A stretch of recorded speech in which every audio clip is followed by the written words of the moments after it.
Your greatest power in this life lies in what you choose to give your attention to.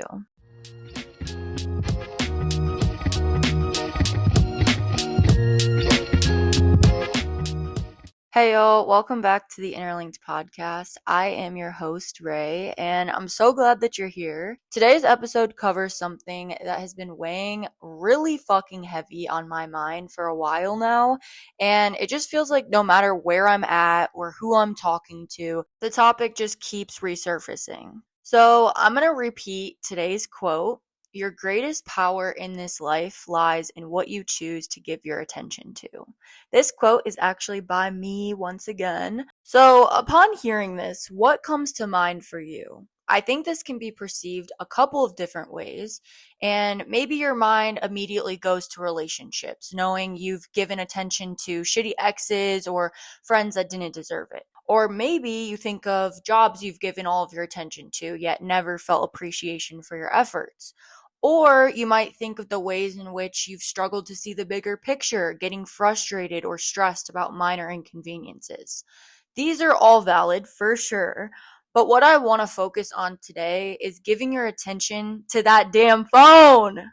According to backlinko.com, worldwide, people spend an average of 6 hours and 38 minutes per day on screens. In the US, average screen time per day hit 6 hours and 40 minutes. Nearly half, 41% to be exact, of American teenagers 13 to 18 years old have a screen time of more than 8 hours per day.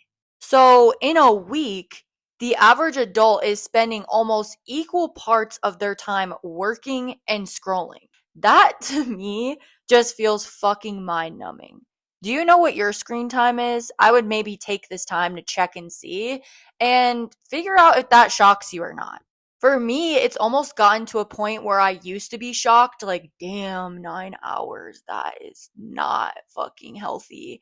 And then you almost get to a point where it's like, well, I can justify it because it's not accounting for the fact that, I was on Google Docs or I was on the phone with my sister. Like, there's nothing wrong with that. But then you look at it deeper, well, you were also on Instagram for 2 hours, or you were also on TikTok for 4 hours, and you did watch 3 episodes of a show. Yeah, you can try to justify it, but at the end of the day, all of that is still placing you on your phone for majority of the day. It's crazy too because when the school I was teaching at decided to ban phones, you would think my students lost a fucking family member. And to be fair, I know I would be feeling the same type of way. 7 hours without checking social media, texting, scrolling sounds insane. I know for all of us. And as teachers, it's like, oh my God, the phone addiction is so bad. But you always see a teacher checking their phone or saying, oh, it might be my daughter. Well, it also could just be Facebook and you're still looking at it. You know what I'm saying? So, like, we all kind of make excuses, but the addiction doesn't just stop with teenagers, it's all of us. And of course, they found a way to hack this by using their Chromebooks. And then when the sites got banned on there, in came the VPNs. And if that doesn't speak to the addiction, I don't know what does. But like alcohol or drugs, everyone finds a way. Best believe if they want it, they will find a way to use it. Now, I know this topic feels exhausting and repetitive, and we've heard about how bad phones are for our mental health, for our eyes, for our attention spans. The list goes on. Do I think that me talking about it is going to cure the earth of this dilemma? No. But as always, I use this podcast as a place where I share things that I'm struggling with in hopes that I'm helping somebody else out there who's going through the same thing. And on this topic in particular, I mean, everyone's dealing with it in their own way, so I think we can all relate. For me, I've been at a point lately where a flip phone is sounding real appealing. And not just because, ooh, this shit's cunty as fuck, but because I can't seem to stay off my fucking phone. It's funny too because literally 2 years ago, my friend Olivia got me a flip phone for my birthday. And I mean, I'm not really sure why I thought, oh, this is just a prop. Like, I need to start using it. In fact, when I mentioned this at work to one of my coworkers, we actually got into a detailed discussion of the whole thing. We wanted to know, is this actually possible? Turns out he's been building himself up to the flip phone and making actually some solid progress. So apparently, this dude has spent the past year with no internet browser on his phone, which is genuinely insane. Like, if he has a thought or a question, he will write it in his notebook to look up on his laptop later, which is kept at his house. He's deleted all his social media and occasionally slips up with re-downloading YouTube, but honestly, I can't blame him because that shit probably does get a little bit boring. So apparently the only reason he hasn't gotten to the flip phone is Spotify. But then we were like, ooh, wait, what if you use an Apple Watch that's connected to Spotify through your computer and then you can listen to music without needing a smartphone, right? And then, of course, you could still get your work emails, your workout stats, your calendar events, all of that without a phone. I'm not sure if this theory works, but we were really working this shit out, and it made me realize the true root of phone addiction is the fact that it started off as just communication and became everything. Our entire lives are on our phones. It's how we wake up in the morning. It's how we work out the tip at a restaurant, or Google an unfamiliar term, or get directions to a meeting, or scan our boarding pass at the airport, or remember what we need at the grocery store, or pencil in plans. I literally was just watching a movie with my sister, and I was in her room, and her phone is actually her TV remote. Like, her phone is the Roku remote. Then we have my dad having a Bluetooth oven. Preheat while you're on the way home. Like, that shit is crazy. The list is never ending. So, what's the solution? I think in order to detach from our phones, we have to stop placing all of our eggs in one basket. We have to decentralize our devices as the source or the keeper of all things in our existence. Start carrying a notebook and a planner. You don't have to be in college or high school to use a planner. We can use them in our adult lives. Use one section for your to-do list or your grocery list. Jot down things you're curious about. And just because I'm a math teacher, I gotta throw in the hack for tipping. Obviously, we should be tipping 20%, guys. So if you want 20%, this is the sauce. Move the decimal one place, okay? And double it. So say your total is $80, right? We move the decimal once. That's $8, 10%, okay? Now we double that. 8 times 2 is 16. So a 20% tip would be $16. It's very simple. No matter if it's something ending in zero or not, literally move the decimal one place and roughly estimate. If it's a little bit off, round up because why not?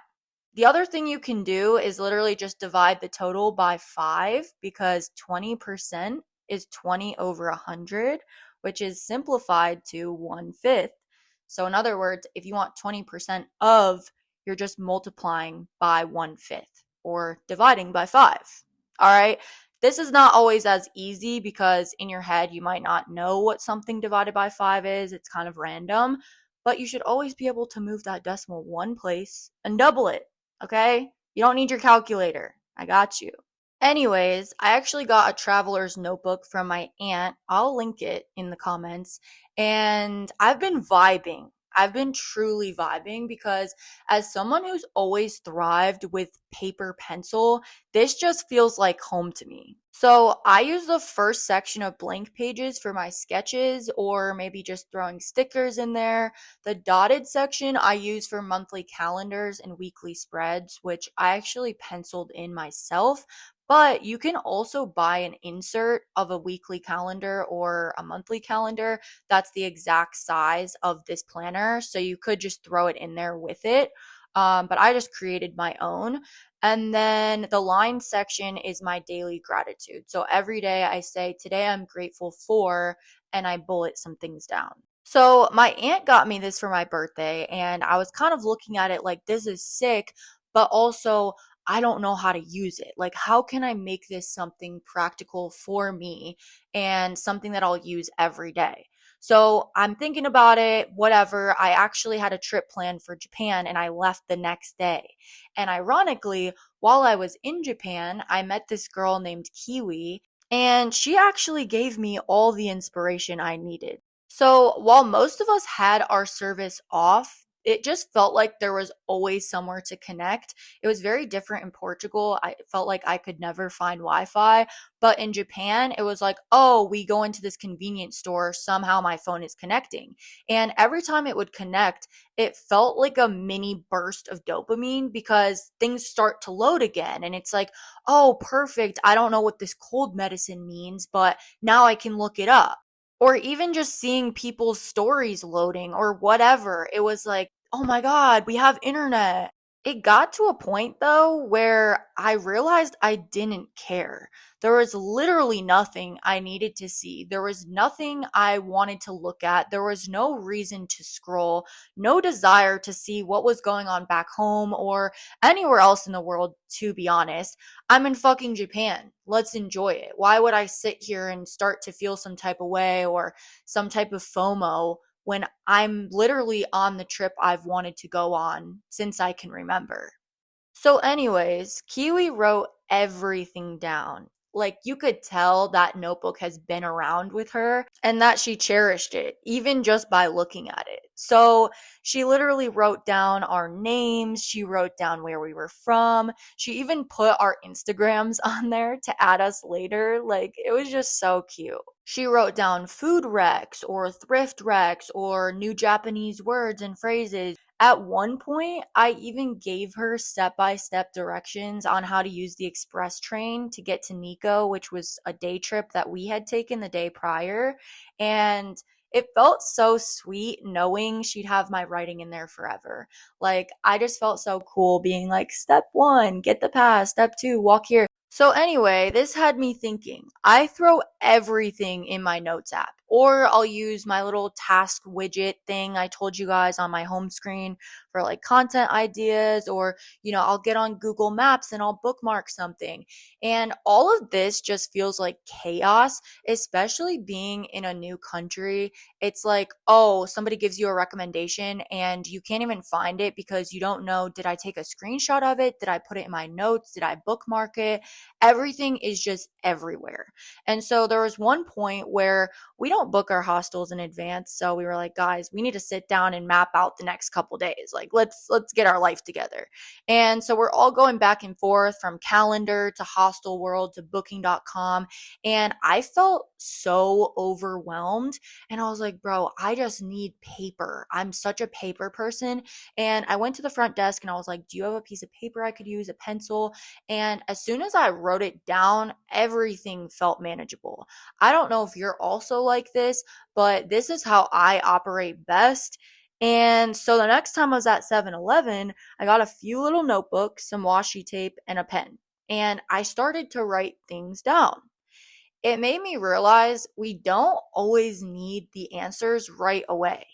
We're so used to that instant gratification, and sometimes it's sweeter to think on it, maybe get other people's opinions, and just look into it later. Because if you're like, oh, I wonder what this word means, and then you instantly Google it, it's like, oh, okay, that's what it means. But if you're kind of thinking about it for the day, or maybe you bring it up in conversation, it would be cool if somebody else could give you the answer instead of Google or ChatGPT or whatever you're searching on. It's just kind of nice to not get the immediate feedback. And you almost realize it feels dire in the moment, but nothing is usually that urgent unless you're literally like, how do I save this person's life that's right in front of me? Like, I don't see how anything else could be that dire. So there was another thing. With me not having service, my eyes were completely open to the fact that every single person on the public transportation, so the trains, was either on their phone or literally sleeping with their phone in their hand and the light of the screen still shining. At one point, a man literally fell asleep on my shoulder, mouth open snoring, and his phone was still on. So I, respectfully, sir, wakey, wakey. But as soon as I woke him up, he goes right back to scrolling and then fell asleep again. This time he, leans to the other side, but phone is still on. And it's just like, what the fuck is going on? It genuinely felt so dystopian. We're all here, but no one's actually here.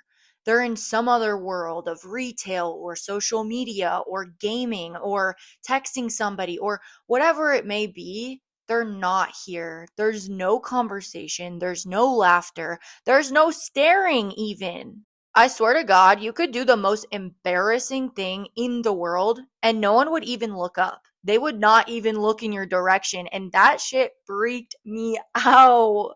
Like, in the US, you're like, oh, I kind of want to make a TikTok or something, but everyone would be glancing your way or constantly like peeking over.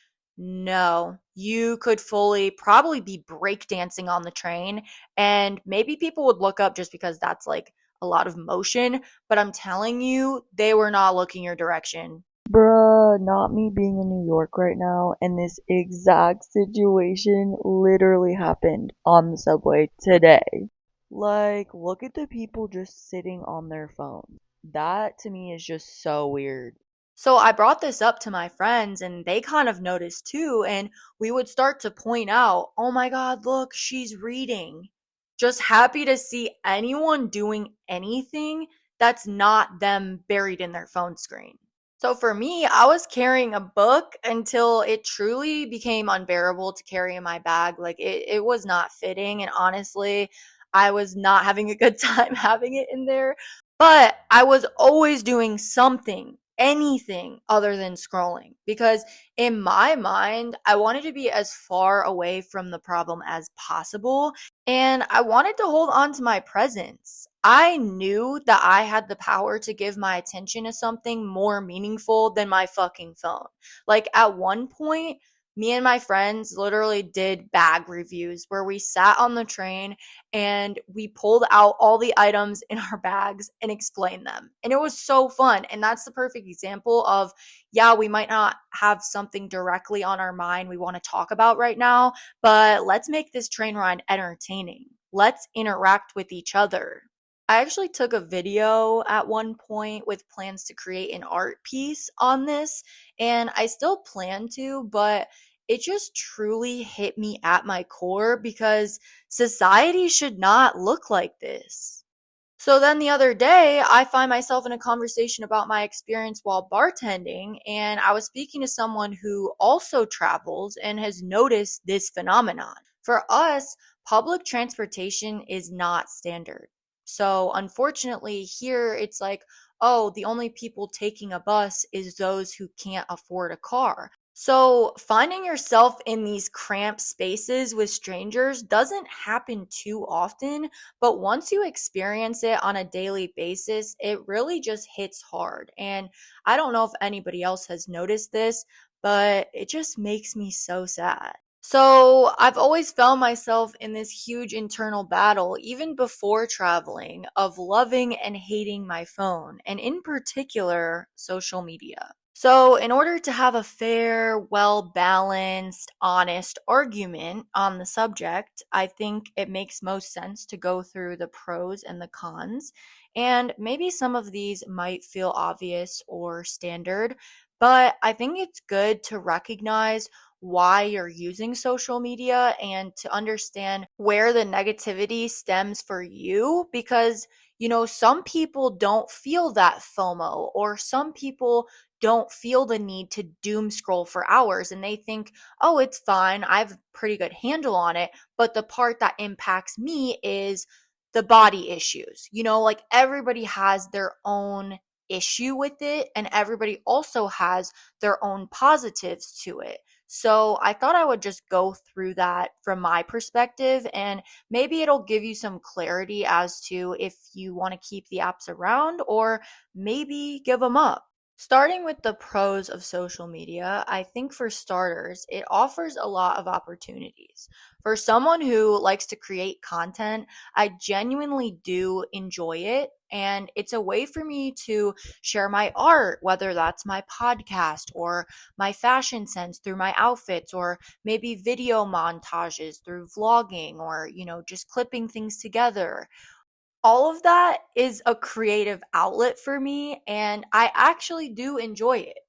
I also think, you have the opportunity to get in contact with brands that you may have dreamed of working with, and suddenly, they're just a DM away. On that note, there's the opportunity to make money and further discover maybe a new career or get an opportunity to do something you never even knew was available. The next pro is community. I think for TikTok in particular, they do a really good job with the algorithm placing you on people's feeds that actually enjoy your content. So you get to be surrounded by like minded individuals.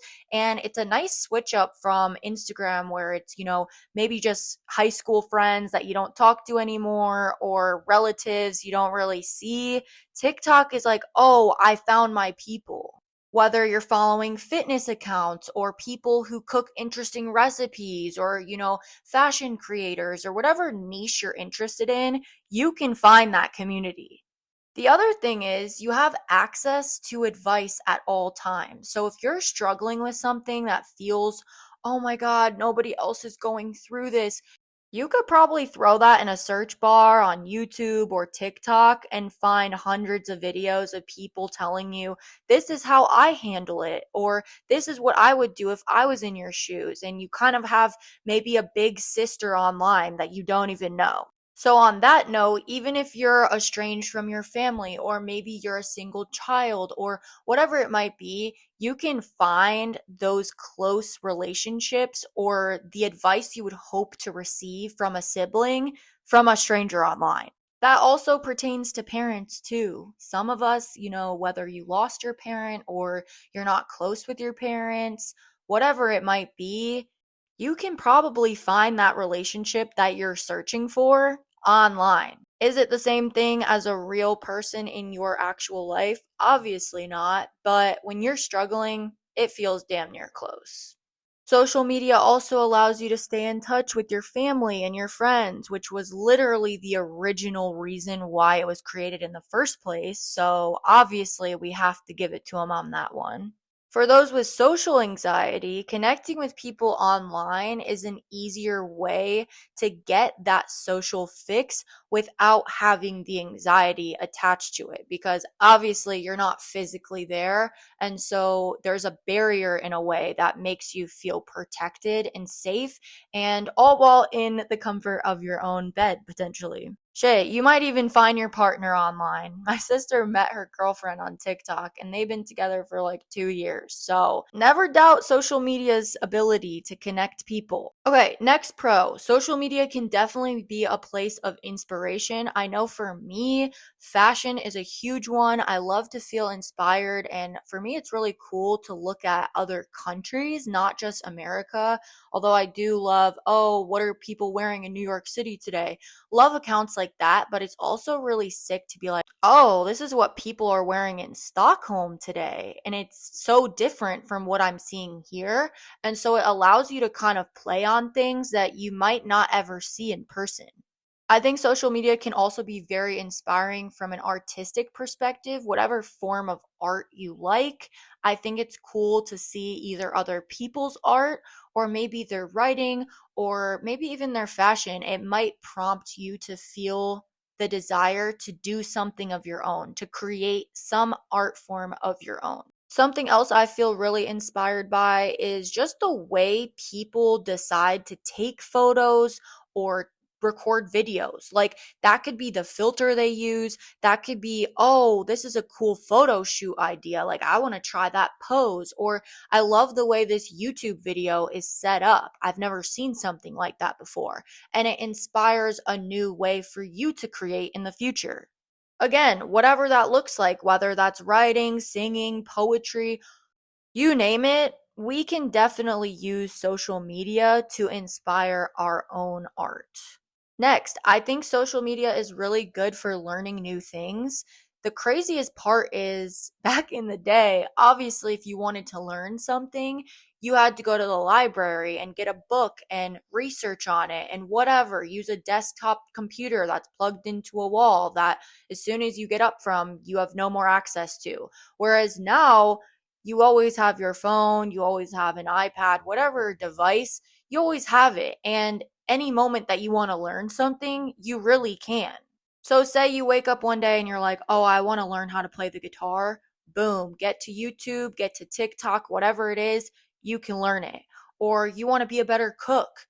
Okay, how many accounts are there where they're giving you recipes, they're teaching you how to cook, they're telling you this is how an oven works? Like, wherever your starting point is, there's a video out there to level you up. I also can't tell you how many times I've seen those videos where it has me feeling like I was today years old when, and it's just like the most basic shit. And I just never knew about it. And I'm like, wow, I just learned this thing on TikTok. Social media also gives you ways to learn and educate yourself about what's going on in the world. And that to me is one of the most valuable uses and why it's so frustrating. All of the censorship and, oh, the new algorithm is taking this off my page and putting all of these accounts. That actually scares me because we would not have access to certain things like, oh my God, this girl is literally recording in Gaza right now. And I can see firsthand what is happening. I would never be able to see that without social media. On that note, we can use social media to drive change, to raise awareness for important causes, to encourage our followers who trust our judgment to educate themselves, to donate, to just be more aware of something. Now, do people always use their voices for the greater good? Not necessarily, but that is a whole different discussion. I think it's up to each individual to decide what's worth it for them. But for me, I'm always going to stand on what I believe. Lastly, I think social media allows us to build our identity. So for me, I've found that it improves your speaking online. It improves your ability to share your opinions, to articulate your thoughts, to show up authentically. Because in a world where it's so easy to feel like you need to be somebody else, to do things in a particular way, to own the same clothes, and just be clones of each other ultimately, being your authentic self is the hardest yet most effective thing that you can do. Once I started doing this and just stopped caring so much about what people think or having to measure up to a specific niche or a specific style or aesthetic, it gave me so much more confidence in my energy, in the fact that I am fluid. I can have this style one day and show up this way a different day, and it's still all me. It doesn't matter. You'll have people that love you, you'll have people that judge you. At the end of the day, as long as you feel like you stayed true to you in that moment, that's all that matters. Build your identity and stand on it. Don't feel the need to adjust or alter it just based on other people's opinions. Okay, let's get into the cons. The first con I think is the most well known, and that is comparison is the thief of joy. As we scroll social media, we're constantly comparing ourselves to people who have nicer bodies, nicer homes, nicer clothes. All of this is going to lead to body dysmorphia, loss of personal style, overconsumption, and the list goes on. You ever feel good about yourself and then you watch an Instagram story and you start to be like, damn, I wasn't productive today, or damn, I need to get my body in check, or damn, I really wish I had that thing. And you find yourself being jealous maybe or insecure, ultimately something negative. It's not a positive thing. Or maybe you're in a relationship and you see somebody else gets flowers or a boo basket or came home to this, and then you're upset that your boyfriend or your girlfriend didn't do that for you. Or maybe you're single and you're just ultimately like, fuck everyone in relationships. Like, this is all over my story because it's sweetest day. if you just didn't go on social media that day, you honestly wouldn't have even been aware this was all going down. The next con of social media, with every scroll, you're being sold. I don't make the rules. I recorded an entire episode about overconsumption and how brands can coerce us into buying shit. And if that's something that you're struggling with, go check that out. Even if you're not, I think I do a really good job of explaining the ways that brands do it and the actual psychology behind it. So go check that out. The thing is, even if you don't buy the boots from the haul you just saw, you now have a craving for owning them that you didn't have prior to watching. So you might think, oh, I'm not going to get those, but then you're at the store and you see a pair that looks kind of like the ones you just saw in the haul, and you're like, ooh, I want those. Did you even want those? Or are we just thinking, those look like the ones I saw on this girl who looked really cool and I wanted to own them, but I didn't want to spend $300. And so now I'm at Marshall's and I'm seeing ones that look really similar and suddenly I want them. But is that even my style? I don't know. It's the planting of the seed that gets you because it starts to marinate in there and you don't even know what's happening. Like, for instance, I follow this creator and she's one of my top creators. Everything she posts, every outfit she posts, I'm literally always just like, oh my God, I need that. I just love everything about her. And so, anyway, she posted about the Ray-Bans Meta glasses. And I had known what these were prior, but I wasn't really seeing many people wearing them or promoting them, whatever. If you're not familiar, they're basically glasses that have the ability to take pictures, pull up maps, etc., like smart glasses essentially. So of course, when she posted in them with the hashtag Ray-Bans Meta Partner, I knew I was being sold something from someone who's getting paid to do so. However, because I love her so dearly, I was like, ooh, let me just check these out. Like, let me just look at what these are again because number one, they're cute. And number two, I'm just kind of interested now. So I go on the site, click the link, realize, oh shit, these are like 200 something dollars. Nah, I'm okay. I don't really need them. But in the back of my mind, it's now like, ooh, do I still want those? But why? Like, why do I want them? Like, I'm sitting here talking about how dystopian it is for people to be on their phones on the train and how they're not present, but then I'm looking at fucking Meta glasses, like, be for real. But again, as someone who actually likes to make content, it's like, ooh, they got me with the efficiency factor. I wouldn't need a tripod. La la la la la. That's where they get you. It's that constant feeling of lack. Even when you have everything you think you need, nope, nope, nope, you still need more. And that's just capitalism America. Okay, the next con is those insane communities online that thrive on projecting problematic cult like rhetoric. So, of course, we have the skinny talk extremists encouraging people to eat the most ridiculously minimal things. We have trad wives coming on here talking about their day in the life, or this is how to be more submissive and silent for your husband. Like, what the fuck? We have those niche how to's of like how to be the cool girl, how to get a man to fall for you. I just hate that shit. Like, let people just be. Why does everything need to be so curated and so nonchalant? Like, we're trying to do all this shit behind the scenes to make us appear a certain way when we could just be ourselves. The next extremist group I actually just learned about from a group of girls, and basically it's called red pill and black pill talk.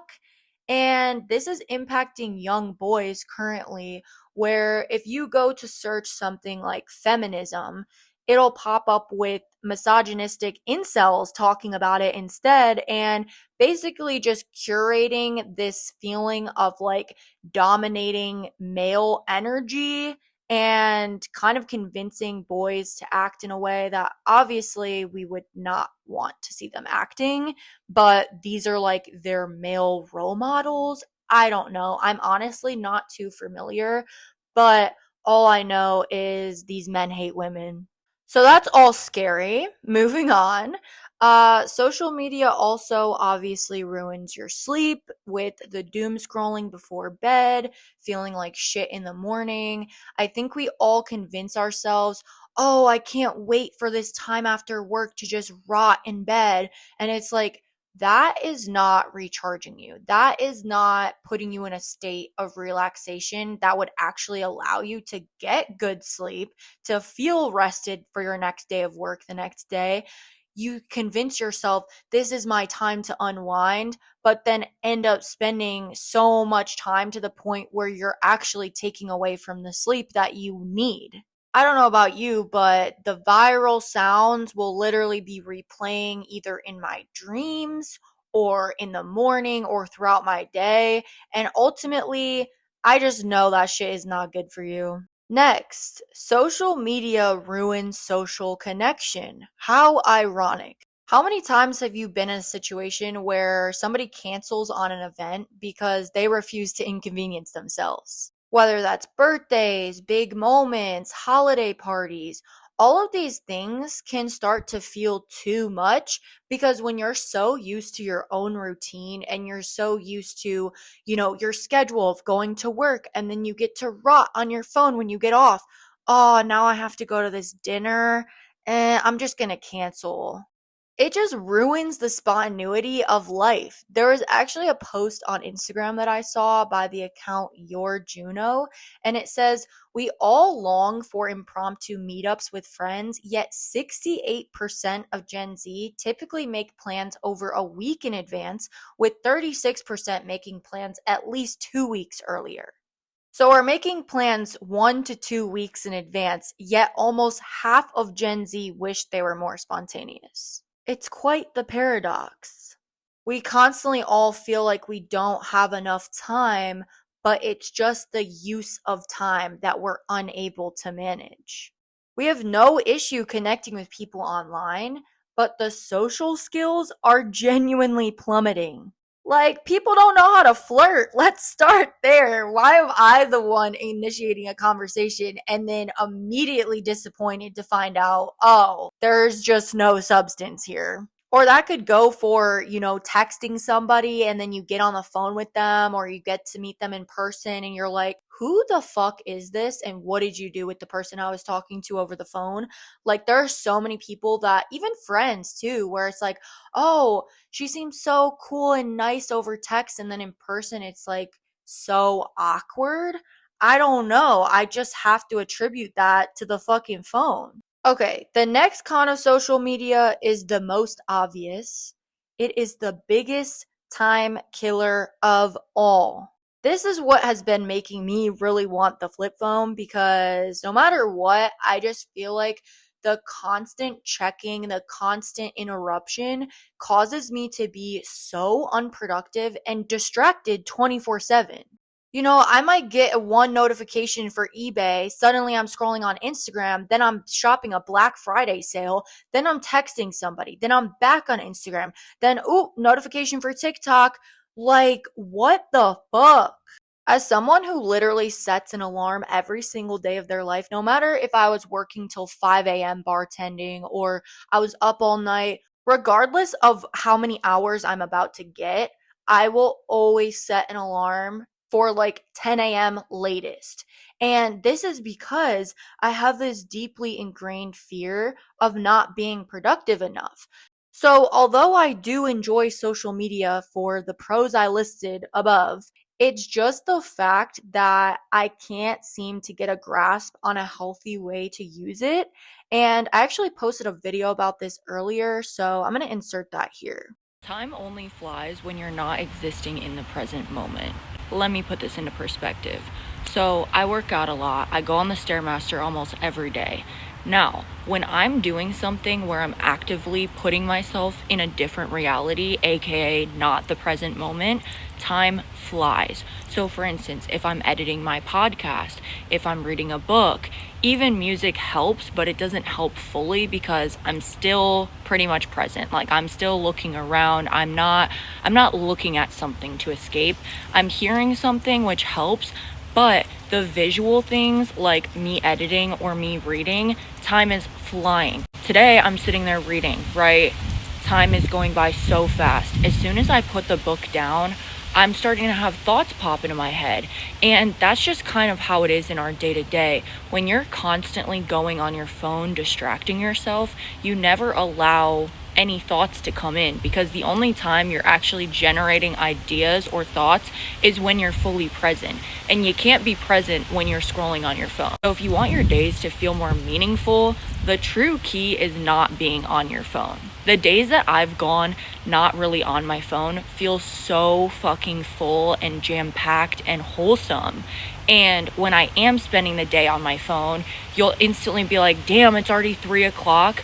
That's because you've been existing in a different reality. When you exist in the present moment, in our actual reality, that's when you kind of get to hack time and make your time last and have meaning for you. So, in my attempt to hack time, the past 3-ish days I've spent off Instagram and off TikTok. Now, I'm not perfect. It honestly was shocking to me how much of an instinct it is for me to get on these platforms. Like, I would go to open Instagram without even thinking about it, and then I'd be like, oh my God, no, you're not supposed to do that. And I would swipe out. Or I'd open TikTok because I got a comment on something, and then I'm like, fuck, let me just reply and then I'll get off. And it was really hard for me not to sit there and like scroll through people's stories or go on my For You page or whatever. But I had to do it. Because I wasn't on my phone, I was able to clean my bathroom cart, clean out my linen closet, go through all my makeup, all my junk. I cleaned my bathroom, I cleaned my tub, I did 3 loads of laundry, I finished packing, I folded my clothes, I cleaned out my makeup bag, I prepped some food, I cleaned out the fridge, wiped it down, I went to the gym, I charged all of my devices that I need for my trip, listened to 3 podcasts, like, bro, and I read. So I did all of that. Then I went to my dad's for dinner, watched a movie with my sister. While I was watching it, I was actually creating the script for this episode, which I should have been more present, but honestly, I was doing both. And all of that in a day's work. Like, that's genuinely crazy to me. And yes, I did all of these tasks, but the thing that I noticed the most was I didn't feel anxiety. This was interesting to me because I've never really thought, oh, social media makes me anxious, but it truly does, and not posting, not being on it, proved that to me. We've probably all seen those posts where it's like, sorry, I almost crashed my car. I just posted on my Instagram story. Or point of view, you're in an argument with a man, but you just posted on your Instagram story. And it's so true. And those posts make me realize, okay, I'm not the only one. Like, I'm not the only one out here watching my own story repeatedly. For what reason? I don't know. And it made me realize if I don't post, I have no reason to impulsively keep rewatching.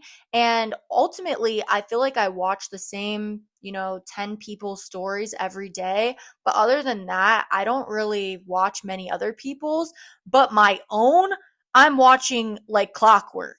And it's so weird because it's like, okay, so I like this enough to post it, but then let me rewatch it to see how others would perceive it. And then let me rewatch it again to see who liked it. And then let me watch it again to see if this person viewed it. Or let me watch it again because someone commented. And then it's like, oh, because I've viewed this shit so many times, now I just realized I didn't even shave my armpits. I wonder who else noticed that. Like, ooh, should I delete it? I don't know. So for Instagram, it's literally a fucking spiral that never ends until those 24 hours are up. And then for TikTok, it's a spiral that never ends until people stop engaging, whether it's liking or commenting, or maybe I'll just go and stalk myself later. So I guess the spiral never ends.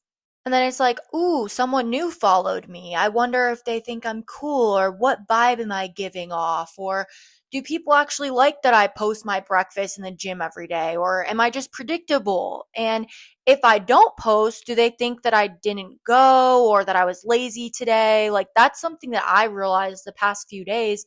I'm like, don't worry, I'm still doing these things, but is it necessary to post them, or can I just do them and feel good about myself? Like, do I need to say, oh, I got this pump today for everybody to tell me or like it?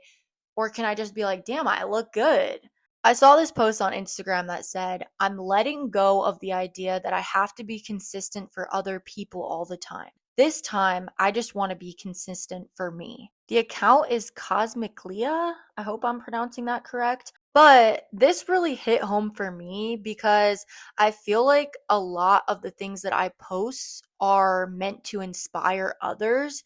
And I'm so grateful that I have that opportunity, that I would hope if somebody sees, oh, she's at the gym, maybe I should go to the gym today.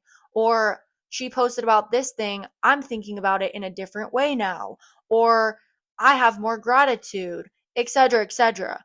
But I realized I do this on every platform and obviously on this podcast too. And it just had me wondering, when am I ever just showing up for me? Every time I post, it takes me out of the present moment and I get into a spiral of overthinking. So everyone else might feel good because of what I posted, but now I feel like shit. Now I'm picking apart each aspect of the photo, or I'm doubting if it's valuable enough. And who knows, maybe my post actually made you feel like shit because you're always comparing your life to mine, thinking I have my shit together and you feel like, damn, I really don't. I never know. And that's the battle. It's like, obviously, I can't control how I'm being perceived. All I can control is the intention behind the thing. But I just, again, haven't found a good, healthy way to post and then not care. I feel like my podcast is one of the only things that I can post about and feel fully confident and know that no matter who sees it, I'm like, that's a good listen. I'll even re listen to it myself and feel inspired. Like, I truly am very proud of what I put out on this podcast. But as for photos and videos of myself, I just tend to pick them apart. And I think that's why I really enjoy speaking, because it's not my face or my body, it's just my voice. I read a Substack article by Letters from the Front Row that talks about the next generation of influence, and it says it will not rely on who posts the most. According to them, the new cool is not needing to be seen. It's choosing when you exist in public, choosing who receives access, and realizing your life becomes richer the moment it stops needing an audience. They also talk about how we use posting as proof of motion when the real motion is shown when you build in silence and then pop out with something. Like, you don't need to always show the entire process or announce you're doing a thing before it's even done, because sometimes maybe you don't even follow through with it. And then you feel like, damn, I let the whole team down. But if you didn't even announce it, no one would know what you were striving for. Or maybe you just don't even post about the end result either, because you know, I'm proud of myself for this thing, or I'm excited about what I just did, but I don't really need to tell everybody about it. And there's nothing wrong with telling people. And that's where the battle comes in, because it's like, as someone who loves to share, like, I chronically love to share my life. And I realized I just need to do it in a way where it's not with the intention of proving something or with the intention of like, look at what I'm doing. It has to just come from a place of, I'm proud of myself, let me show this thing, and then let me hop off the app. Like, I don't need to sit there and think, who viewed it, who thinks I'm cool, who liked it, why didn't this person like it, whatever. Post what you like, post your art, post your shit, but you don't need to do it for other people's validation. That's where the problem lies. And while I do agree with this, I think that people still, regardless, love a come up story. They love a journey. They love a vlog. They love a day in the life. Honestly, I see where they're coming from, but people are nosy. They want to see how you decorated your apartment, they want to see you moving into it. And I think it's not coming from the lens of the viewer. I think this article more so is referring to the fact that maybe people are just starting to wake up to feeling so burnt out sharing so much that they're sick of it themselves. So it's not necessarily the viewer thinks you're cooler when you post less. It's more so the actual creator might be able to get some shit done because they're not so worried about everybody seeing the whole process or having to record the whole process, which allows them to do more with their time. Because ultimately, you're being robbed of your time when you have to set up a tripod, when you have to record this thing. So if they're not posting as much, yeah, it's going to seem like they're cooler because they're getting more shit done. So the next time they post, it's like, here's my apartment, here's the trip I'm on, but you didn't even know I was doing all of this. Like, you didn't even know I just moved out. You didn't even know I booked a flight. All you knew is I'm here now, mission complete. But I do agree. I think that life is a lot richer when you're not seeking validation and when you're not feeling like everybody knows so much about you. It's kind of also exhausting to post so much. And then when you get in person, you have those things where it's like, how have you been? And then you say something and it's like, oh, yeah, I saw that on Instagram. And it's like, oh, like it kind of removes a social aspect almost because what is there to catch up on when everyone's already caught up? So, anyways, I could give countless other pros and cons, but we'll just leave it at that.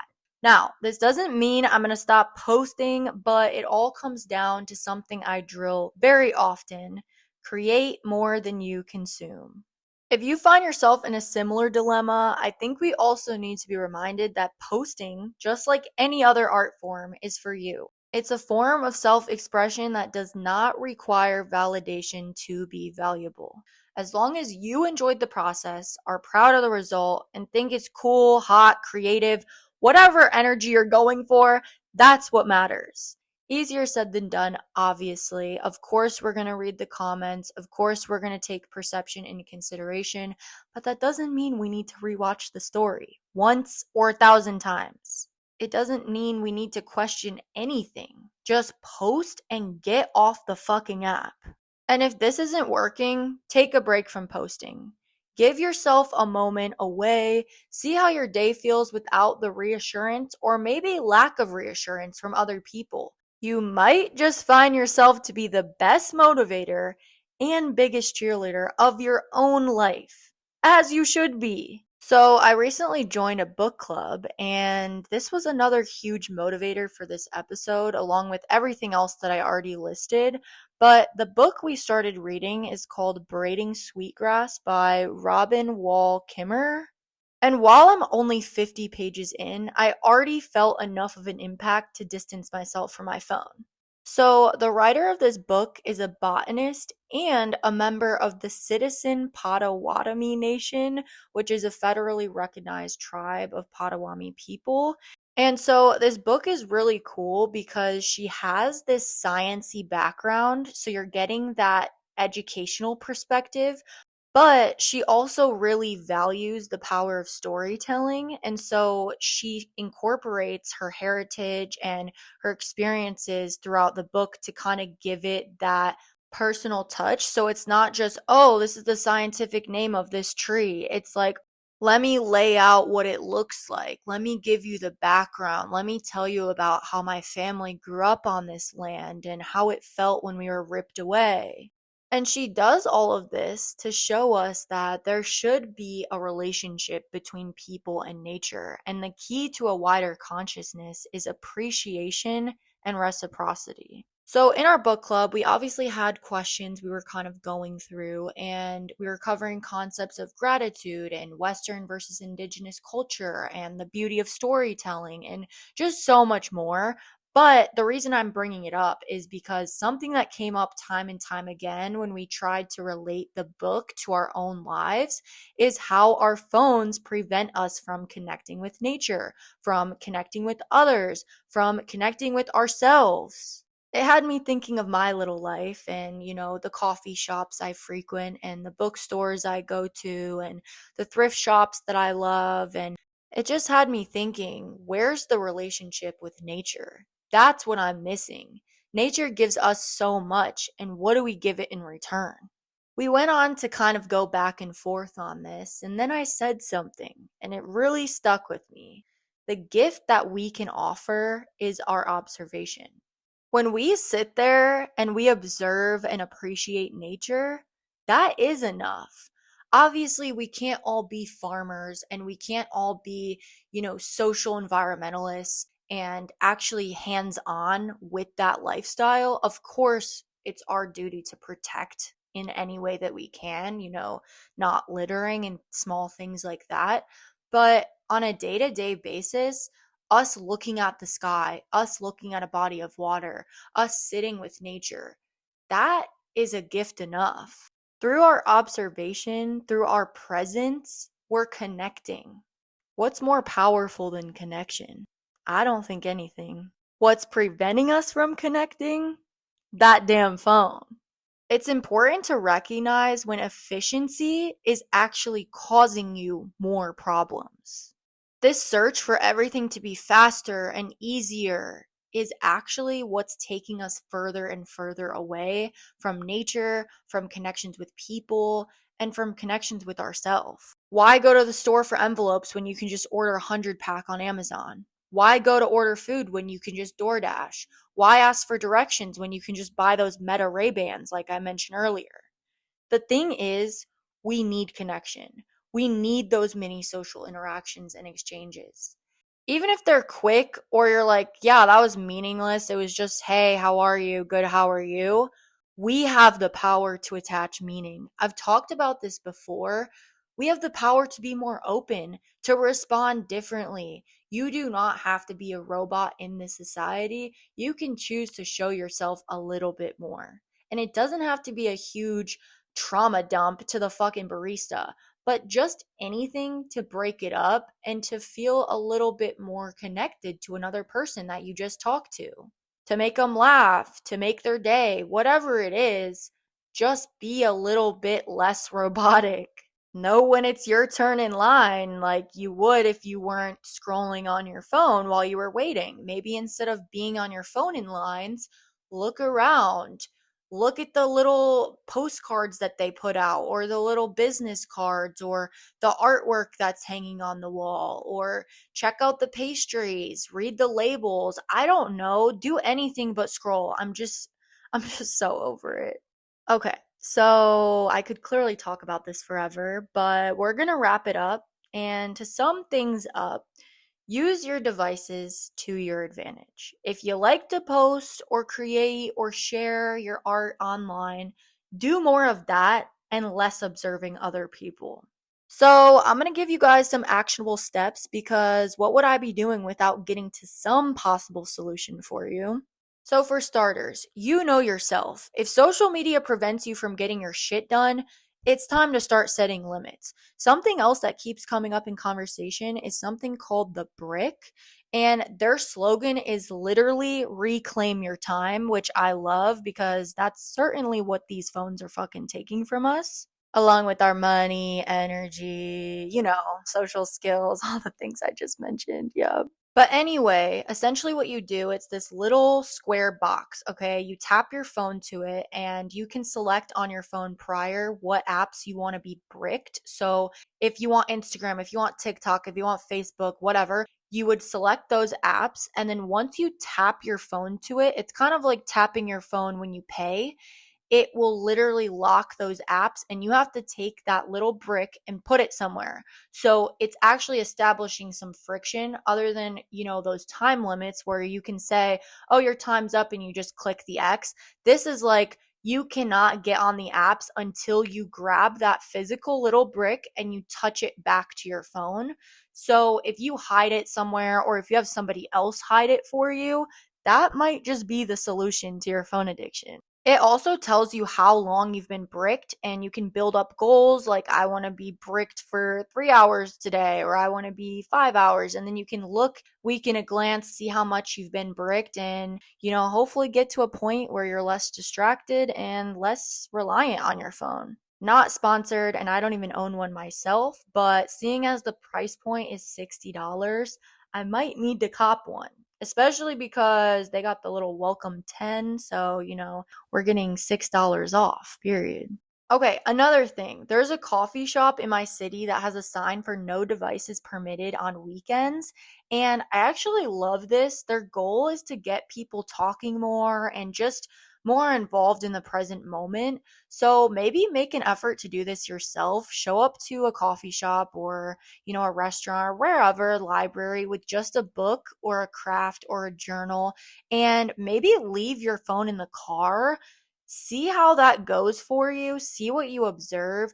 You might even be inclined to create some art, whether that's, writing or sketching something.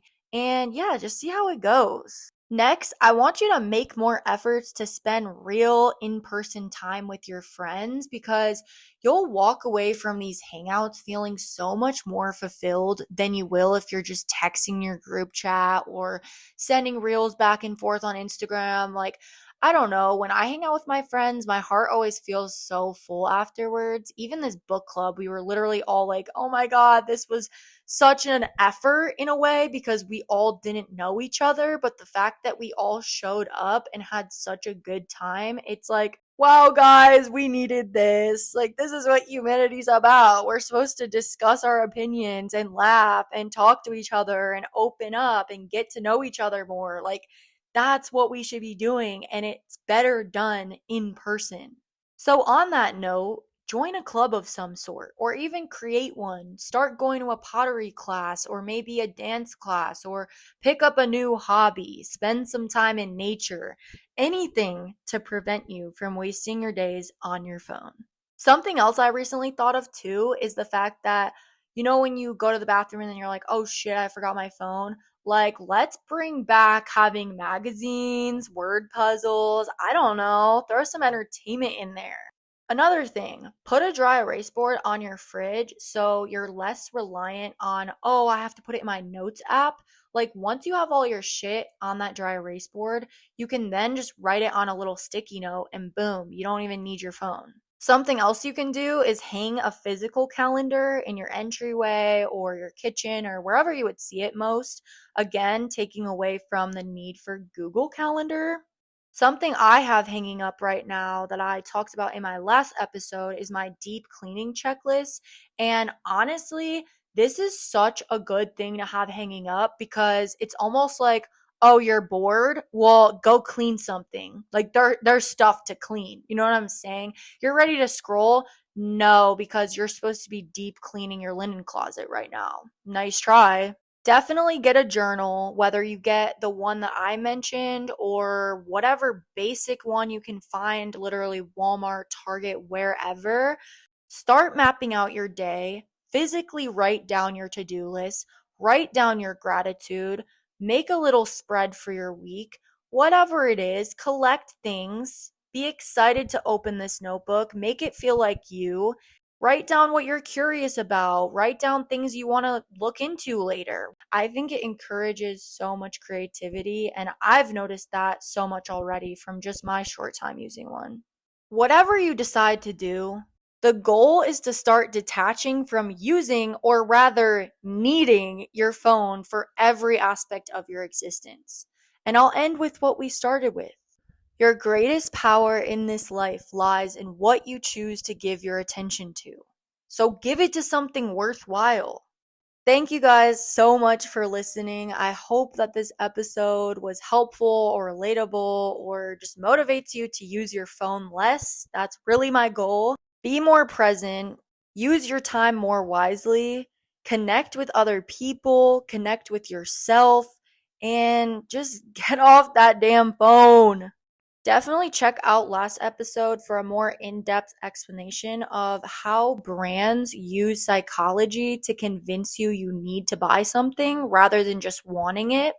However, if you're not engaging, in other words, you're not on your phone, you're not scrolling, they can't convince you. So honestly, that's the ultimate hack right there. I love you guys. Be more productive, be more present, connect more, and touch some fucking grass. I'll see you guys soon. Bye.